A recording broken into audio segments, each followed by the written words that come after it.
Hello guys, thanks for watching my video. Today I am going to discuss writing section, and in writing section I will take up notice. First I will tell you how to write a notice, and then I will discuss questions from CBSE sample paper, means MCQs from CBSE sample paper. Why notice is written? Notice is written to inform people, to inform first thing about some events or to give instructions also. We have to choose our audience, and according to the audience we have to use our language. First thing. Then where its use? Notice कहाँ use किया जाता है? Notice is used in some organization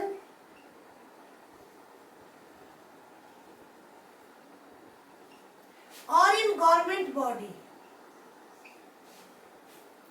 Notice is a highly formal piece of writing, so it should be exact, precise, clear and simple also. Means people who are going to read the notice can understand. Heavy words, भारी भरकम words use करने की हमें ज़रूरत नहीं होती है, तो नोटिस राइटिंग में ये बात आपको ध्यान में रखना है. Now format of notice. Now format में first give the name of the organisation. Though in this paper you will find multiple choice questions, but you will be able to answer those questions when you know how to write a notice. Questions will be regarding the process. First write name of school or organization or RWA, whether the school is in Delhi or Dehradun or Jaipur or Kanpur, whatever is given in your question paper. Then write notice word. Third thing, you have to keep it in mind, give date also. Don't forget to give date. Date देने का भी आपका तरीका है. आप या तो ऐसा करिए, सपोज दिसंबर आपका मंथ है, सपोज 24 दिसंबर इज देयर, तो आप लिखेंगे दिसंबर 24, 2021, या तो आप ऐसे लिखिए. और राइट लाइक दिस. स्टूडेंट्स कई बार क्या करते हैं, ऐसे ऐसे कर देते हैं. ऐसे सीबीएसई इस चीज़ को एक्सेप्ट नहीं करती है. That is not good practice. आप ऐसे स्लैश नहीं डालें, ये रॉन्ग प्रैक्टिस है. Then heading. For example, some competition will be held in your school. So आप यहाँ करिए. It can be a bit creative or simple one. Participate in competition, participate in music competition or fancy dress competition, like this. If you have lost something, आप लिख सकते हैं lost, आप लिख सकते हैं lost, so that it attracts the attention of the passerby. How to begin the notice? Either begin this is to inform you that, या तो आप ऐसे लिखिए, और this is to be informed. Don't mix active and passive voice. यहाँ पे students बहुत गलती करते हैं. Either ऐसे लिखिए और you are informed that. आप ऐसे भी कर सकते हैं.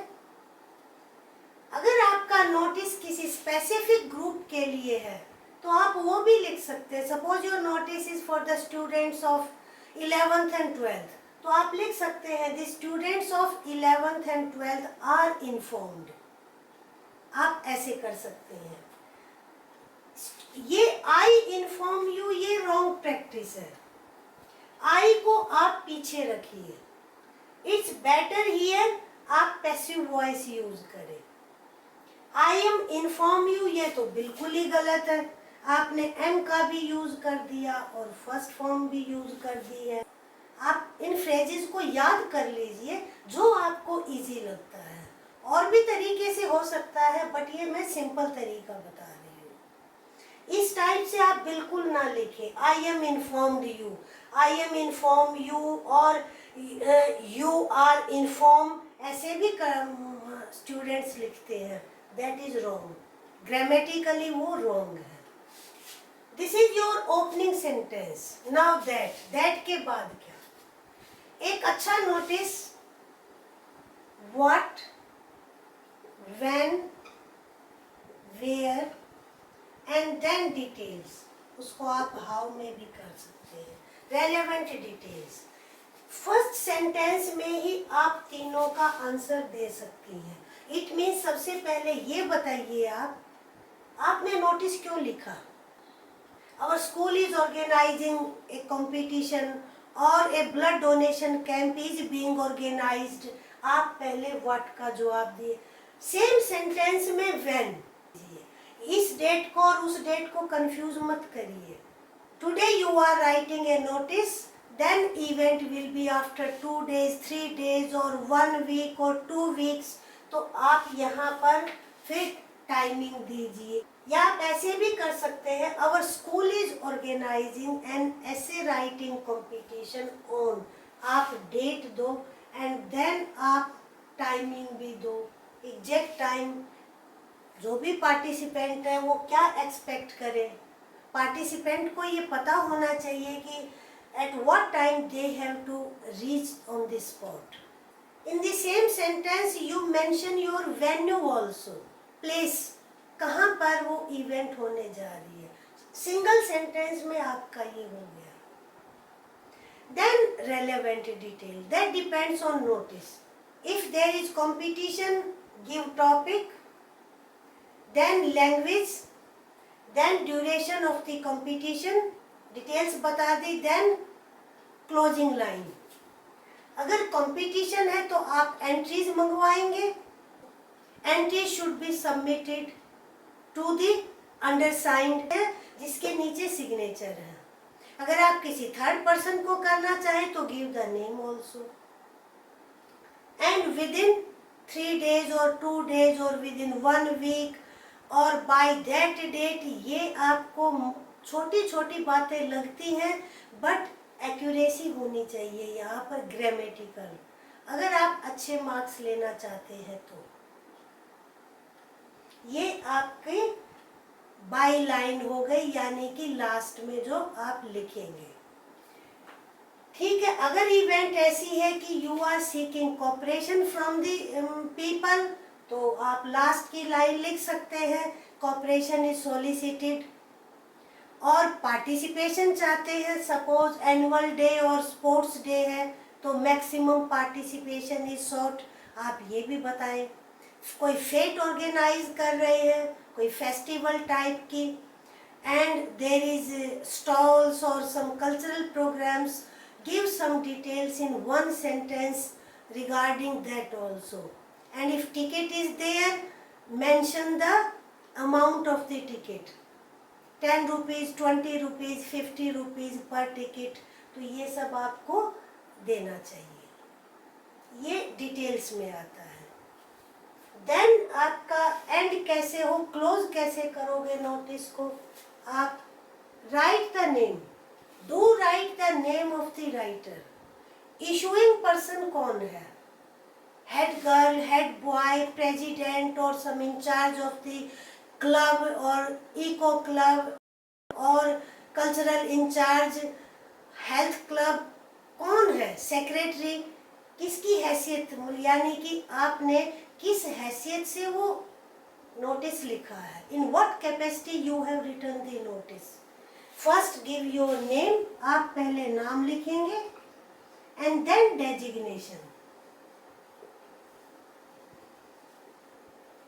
डेजिग्नेशन अभी मैंने बताया, आप प्रेसिडेंट है, क्लब के तो प्रेसिडेंट आगे क्लब का नाम लिखेंगे, आप हेड बॉय है तो हेड बॉय, हेड गर्ल है तो आप हेड गर्ल, इस तरह आप डेजिग्नेशन लिखेंगे। And you keep it in mind 50 words only. सब नोटिस की डिटेल्स एक जैसी नहीं होगी, बिगनिंग आप सेम कर सकते हो, दिस इज टू इन्फो, यहाँ तक आपका सेम है। हेडिंग में चेंज आ जाएगा, दैट के आगे आप चेंजेस करेंगे और फिर डिटेल्स में ब्लड डोनेशन कैंप है, आप कैंप का वेन्यू बताएंगे, किसकी हेल्प से, किसके कोऑपरेशन से आप वो कैंप ऑर्गेनाइज कर रहे हैं, आप वो बताएंगे।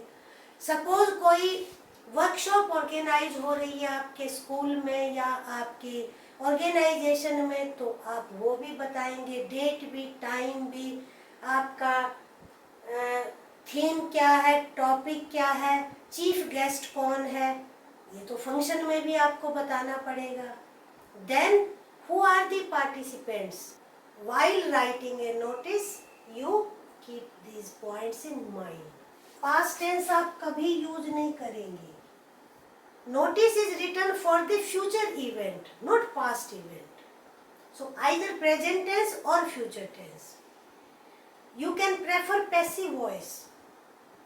Now I will discuss CBSE sample paper. The president of RWA, Shelavur Heights, Kozhikode, has to put up a notice to inform residents about a power cut for their residential area. RWA has to put the notice. Question: select the appropriate title for the notice.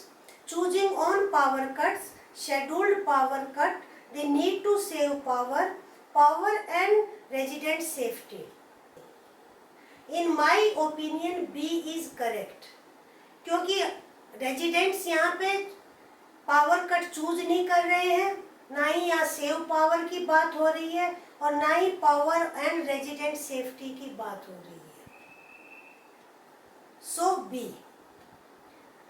Next, select the option that lists the most accurate opening for this notice, जो मैंने अभी आपको बताया है। This is to inform all the residents of Shelavur Heights about.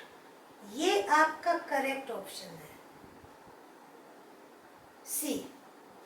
Next question, select the option with the information points to be included in the body of the notice.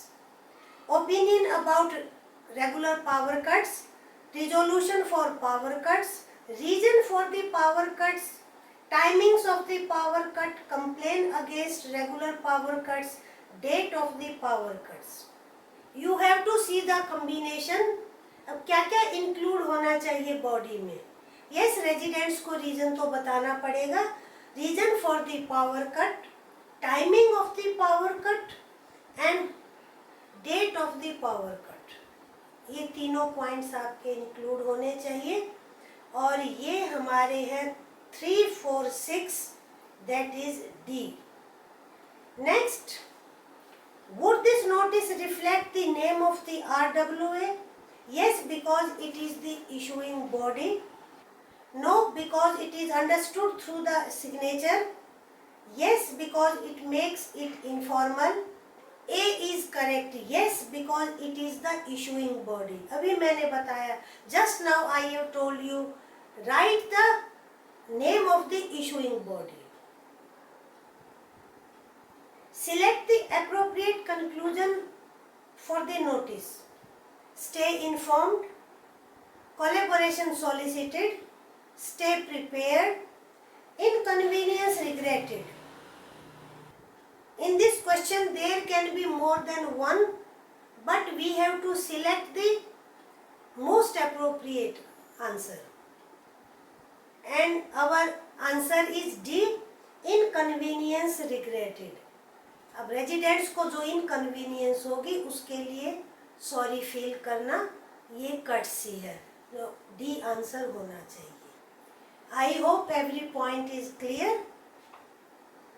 बंद करने से पहले वीडियो को लाइक करें, friends के साथ share करें और फर्स्ट टाइम चैनल पर है तो आप चैनल को सब्सक्राइब करिए। Thank you.